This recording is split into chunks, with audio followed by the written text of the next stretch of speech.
Hello everyone, this is Nazmus Gallery and today I'm going to share my thoughts on the American Music Awards 2020 red carpet dresses.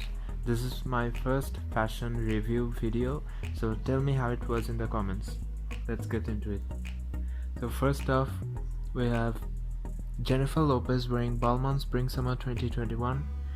Now from the waist up, it's Oliver Rusting's signature silhouette with big padded shoulders and tightly wrapped sleeves. I like the dramatic draping from the shoulder to the bust, but the skirt does not look good on her as it did on Adu Takish on the runway. Here you can see that the skirt suits the model better, who is a bit taller than J-Lo. See, the hemline ends lower here, which makes it more elegant. Also, they should have lined the back of the skirt with a better fabric, because that blotchy white fabric wrapped around the hemline, it looks cheap. It's Balmain, it's already expensive. You could have just double lined the fabric. Also, the one on the runway has white lightning on it, which makes the silver just pop out beautifully, but in the AMA red carpet, the yellow lighting does not work as well with the cool tone silver color. Next, I have to talk about Taraji Henson. Now, this look was from Giorgio Armani. The silver mini dressish silhouette is interesting for a red carpet, but I love the head wrap.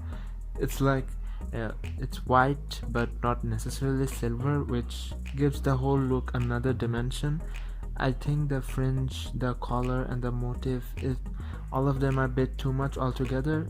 They should have just kept any one of them. However, I love the shapeless loose silhouette, and that stood out for me in here, which I love. She's amazing. Next up we have Ciara, and she's wearing Balmain. I like this.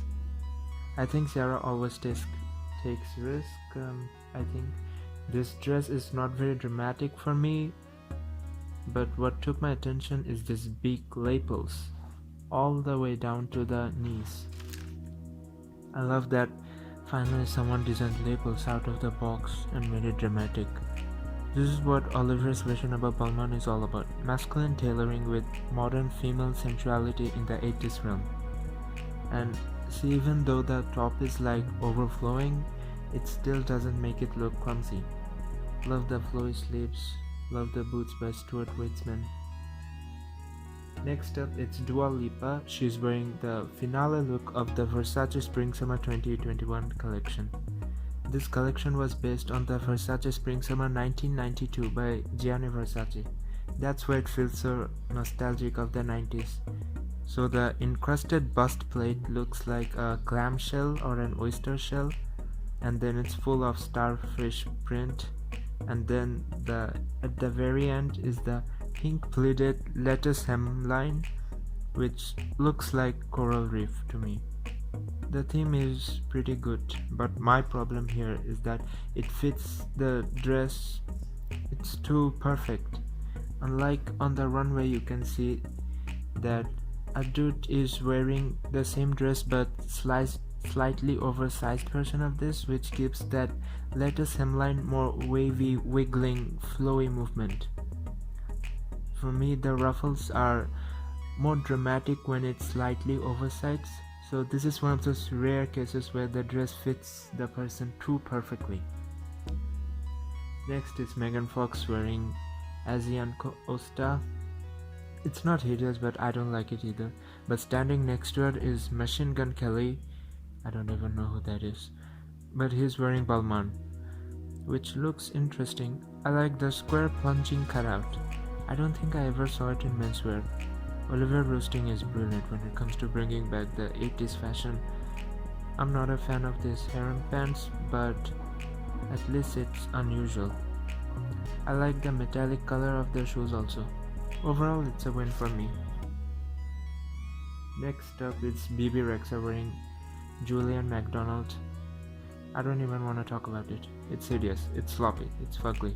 Next, it's Doja Cat wearing Vivienne Westwood. If you look at this dress without a context, it is a fugly dress, but it makes sense when it comes from Vivienne Westwood. Vivienne Westwood is known for mocking the high-end European dressing sense from the 18th century. The crazy draping at the side, it's very synonymous with Vivienne's humorous take on fashion.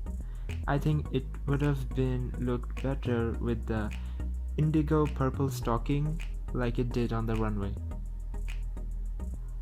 Now we have Maluma wearing this suit from Dozen. It's beautifully fitted. It's interesting because the tailoring has a very formal feel to it, like it's a blazer, but actually it's a jacket. The uniqueness in the silhouette is very, very subtle, but considering that we have zero expectation from menswear, it's a pretty big thing to me. However, then you look down and you're like, nobody wants to see your panty lines. It's not cute. You're wearing these beautiful well-fitted pants and then you kill the tailoring moment by stuffing it with baggy boxers. Moving on. It's Laverne Cox slaying it in Michael Costello. I like the duality of the fabric. It's very metallic gold on the front but sheer red at the back. It's not great, but at least Laverne knows how to play with it. Last but not least, it's Cara Delevigne. She's wearing a Dolce & Gabbana suit, which is not very nice to begin with, and she's wearing a beige corset from Dior underneath it. The pant is not at all well fitted. It's high-waisted. Usually everything looks more elegant when it's high-waist, but here it looks just baggy and clumsy. Plus the fabric looks creased. What a disappointment. So yeah, that was pretty much it. Overall, these three looks stood out for me for the red carpet, and Taraji Henson was by far definitely my favorite here. Now let me know what was your favorite look in this show from the comments below, and you can follow my Instagram handle nazmus.gallery for fashion doodles and illustrations. Thanks for watching, and don't forget to subscribe to my channel for more contents like this and beyond.